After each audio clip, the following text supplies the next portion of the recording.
चलें जी, और डिस्कशंस करते हैं प्रोबेबिलिटी की। ठीक है, सवाल कहता है अ box contains 4 pears and 7 oranges, 3 fruits are taken out at random and eaten.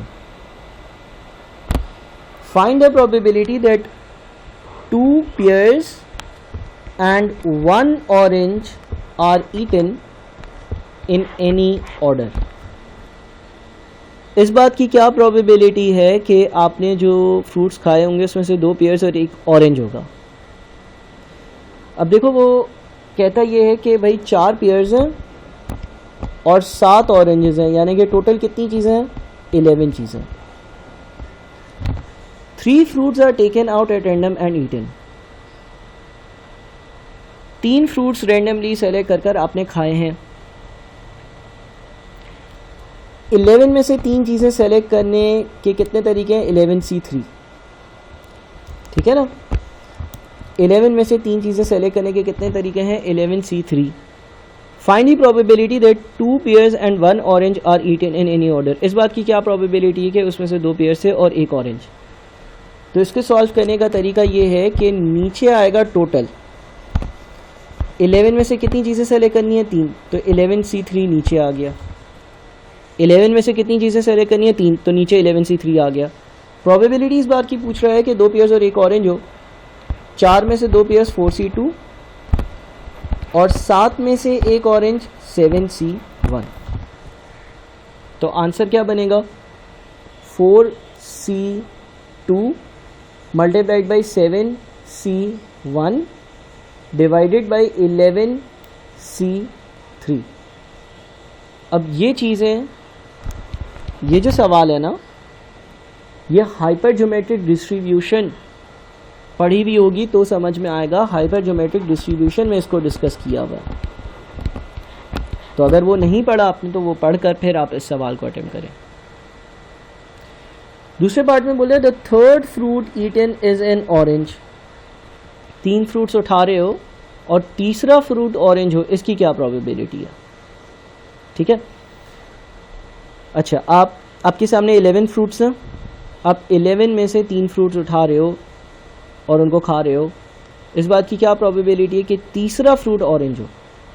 अब तीसरा वाला फ्रूट जो है वो किस किस तरह से ऑरेंज हो सकता है, पहले ये देखते हैं। 3 फ्रूट्स उठा रहे हो ना, तो हो सकता है ऑरेंज, पहला ऑरेंज हो, दूसरा भी ऑरेंज हो, तीसरा भी ऑरेंज हो। फिर ये हो सकता है कि पहला ऑरेंज हो, दूसरा पेयर हो, तीसरा ऑरेंज हो।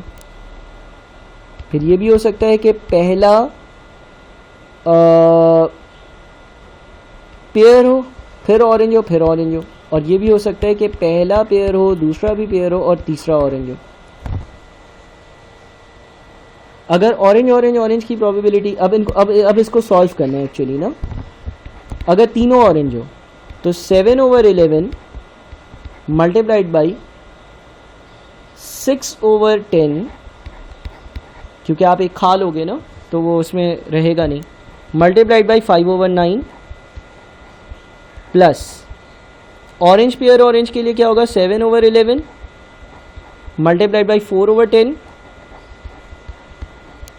Multiplied by 6/9।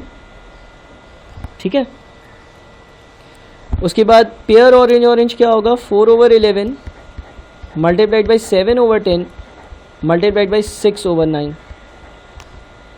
उसके बाद पेयर ऑरेंज क्या होगा? 4/11 मल्टीप्लाइड बाई 3/10 मल्टीप्लाइड बाई 7/9। तो अब इसको कैलकुलेट करते हैं। 7 divided by 11 into 6 divided by 10 into 5 divided by 9 plus 7 divided by 11 into 4 divided by 10 into 6 divided by 9 plus 4 divided by 11 into 7 divided by 10 into 6 divided by 9 plus 4 divided by 11 into 3 divided by 10 into 7 divided by 9, ये आ जाता है आपका 7/11। तो आपका final answer है 7/11। फिर लिखते हैं the first fruit eaten was a pear given that the third fruit eaten is an orange. तो अगेन ये कंडीशनल प्रोबेबिलिटी है, बहुत सारे सवाल देखे हमने। अब मैं चाहूँगा कि ये कंडीशनल प्रोबेबिलिटी का सवाल आप लोग खुद करो, ठीक है। अगला सवाल देख लेते हैं। अगले सवाल में लिखा हुआ है Maria chooses toast for her breakfast with probability of 0.85। If she does not choose toast then she has a bread roll. यानी कि वो ब्रेकफास्ट के लिए दो चीज़ों में से सिलेक्शन करती है, या तो होता है टोस्ट या होता है ब्रेड रोल। टोस्ट की प्रोबेबिलिटी है 0.85, ब्रेड रोल की प्रोबेबिलिटी है 0.15। If she chooses toast, then the probability that she will have jam on it is 0.8। अगर टोस्ट सेलेक्ट किया तो फिर जैम की प्रोबेबिलिटी, उस पर जैम लगाने की प्रोबेबिलिटी 0.8 है, जैम ना लगाने की 0.2 होगी। If she has a bread roll, then the probability that she will have jam on it is 0.4। अगर ब्रेड रोल जो है वो पिक किया तो 0.4 जैम लगाने की प्रोबेबिलिटी है, 0.6 जैम ना लगाने की प्रोबेबिलिटी है। Draw fully labelled tree diagram to show this information. Draw कर लिया। Given that Maria did not have jam for breakfast, find the probability that she had toast। तो वो पूछ रहा है टोस्ट गिवन नो जैम, और ये किसके बराबर होगा? ये बराबर होगा toast and no jam divided by no jam. अच्छा, नो जैम कैसे हो सकता है भाई? टोस्ट खाए और जैम ना लगाए, यानी कि 0.85 इंटू 0.2, और 0.85 इंटू 0.2 जो है वो बन जाता है आपका 0.17। या फिर ब्रेड रोल ले और ब्रेड रोल लेकर जैम ना लगाए, नो जैम, ये हो जाएगा आपका 0.15 इंटू 0.6, 0.15 इंटू 0.6 यानी कि 0.09। तो टोस्ट एंड नो जैम 0.17 और नो जैम किसी भी तरह से 0.17 प्लस 0.09 विच इज़ 0.26। तो हमारा जो आंसर आएगा वो होगा 0.17 डिवाइडेड बाई 0.26 विच इज़ 0.6538। या अगर आप इसको फ्रैक्शंस में लिखो तो 17/26 ये आंसर होगा। ठीक है भाई, चलो भाई एक और सवाल देख लेते हैं। वैसे तो बहुत सारे सवाल हमने कर लिए हैं,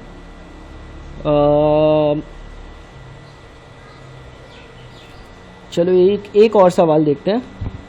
मैं एक काम करता हूँ, आप लोगों को 26 करवा देता हूँ। 3 friends Rick, Brenda and Ali go to a football match but forget to say which entrance to the ground they will meet at। 3 लोग फुटबॉल मैच देखने गए, 3 दोस्त, लेकिन ये आपस में कम्युनिकेट करना भूल गए कि हम कौन से गेट पर आपस में मिलेंगे। There are 4 entrances A, B, C and D। 4 दरवाजे हैं स्टेडियम के। Each friend chooses an entrance independently. हर दोस्त जो है वो इंडिपेंडेंटली किसी एंट्रेंस पर चला गया। The probability that Rick chooses entrance A is 1/3। इस बात की प्रोबेबिलिटी कि रिक एंट्रेंस A पे खड़ा होगा ये 1/3 है। The probability that he chooses entrances B, C और D आर ऑल इक्वल। अच्छा, अब देखो एक टेबल बनाते हैं। रिक पहला बंदा है, एंट्रेंस क्या है? A है, B है, C है और D है। रिक के एंट्रेंस A पर जाने की प्रोबेबिलिटी 1/3 है और बोलता है कि बाकी सारे एंट्रेंसेस पर जाने की प्रोबेबिलिटी 1 बराबर है। अच्छा, A, B, C, D सबकी प्रोबेबिलिटी 1 होती है, उसमें से 1 में से माइनस कर दो A एंट्रेंस पर जाने की प्रोबेबिलिटी, यानी कि 1/3 को 1 में से माइनस करो तो 2/3 आया। 2/3 के को 3 से डिवाइड कर दो, 3 हिस्से कर लो तो 2/9 और 2/9 आएगा। देखो उसने बोला कि A के अलावा दूसरे एंट्रेंसेस पर जाने की प्रोबेबिलिटी सबकी एक बराबर है। अब मुझे ये पता है ना कि A पर जाने की, B पर जाने की, C पर जाने की और D पर जाने की प्रोबेबिलिटी का सम 1 आना चाहिए। A की प्रोबेबिलिटी 1/3 दी हुई है तो मैंने 1 में से 1/3 को हटा दिया तो 2/3 बच गया। 2 और 3 के 3 एक बराबर हिस्से करने के लिए 3 से डिवाइड कर दिया। अच्छा, फिर Brenda is equally likely to choose any of the 4 entrances. Brenda के किसी भी एक एंट्रेंस पर जाने की प्रोबेबिलिटी एक बराबर है, और अगर 4 एंट्रेंसेस है तो हर एंट्रेंस पर जाने की प्रोबेबिलिटी 1/4 1/4 1/4 1/4 होगी। ऐड करोगे तो 1 आना चाहिए। The probability that Ali chooses entrance C is 2/7। फिर तीसरा दोस्त है, उसका नाम है अली। अली के एंट्रेंस सी पर जाने की प्रोबेबिलिटी 2/7 है, यहाँ पे लिख देते हैं सी के नीचे। And the probability that he chooses entrance D is 3/5। D पे जाने की प्रोबेबिलिटी 3/5 है, डी के नीचे लिख देते हैं। The probability that he chooses the other 2 entrances are equal. तो 1 में से 2/7 को और 3/5 को हटा दो, फिर जो बच गया उसके 2 हिस्से कर दो, तो आ जाता है आपका 2/35।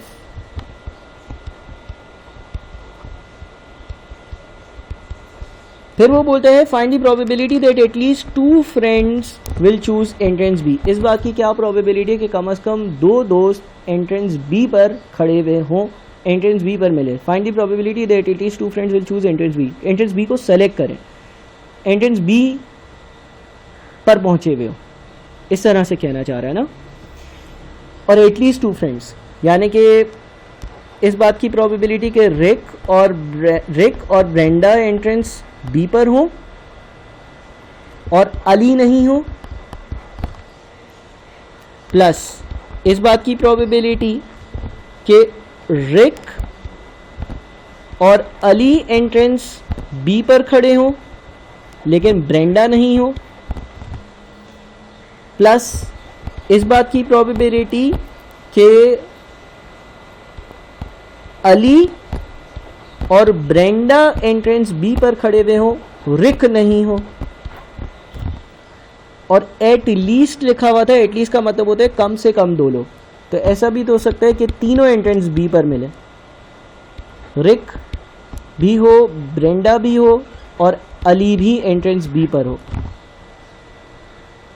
अब ये कैसे कैलकुलेट होगा? रिक एंट्रेंस बी पर हो, ये प्रोबेबिलिटी का चार्ट ज़रा इस्तेमाल करना।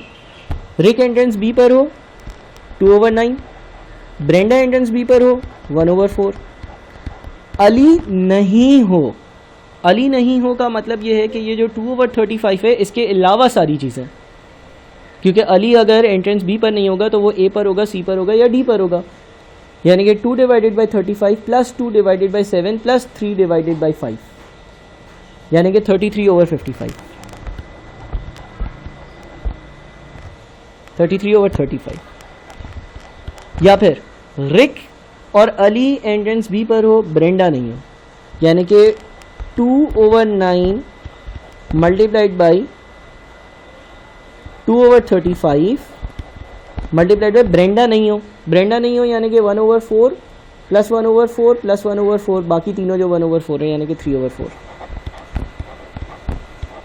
या फिर अली और ब्रेंडा हो यानी कि 2/35 मल्टीप्लाइड बाई 1/4, और रिक नहीं हो, रिक के ना होने की प्रोबेबिलिटी 1/3 प्लस 2/9 प्लस 2/9 यानी कि 7/9।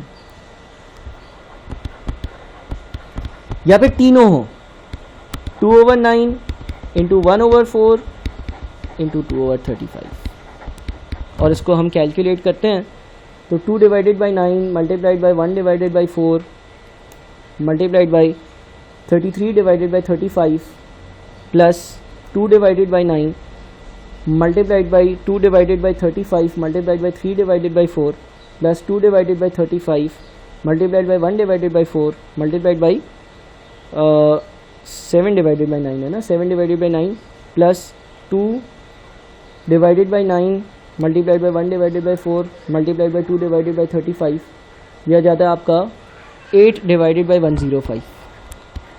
यह आंसर आता है।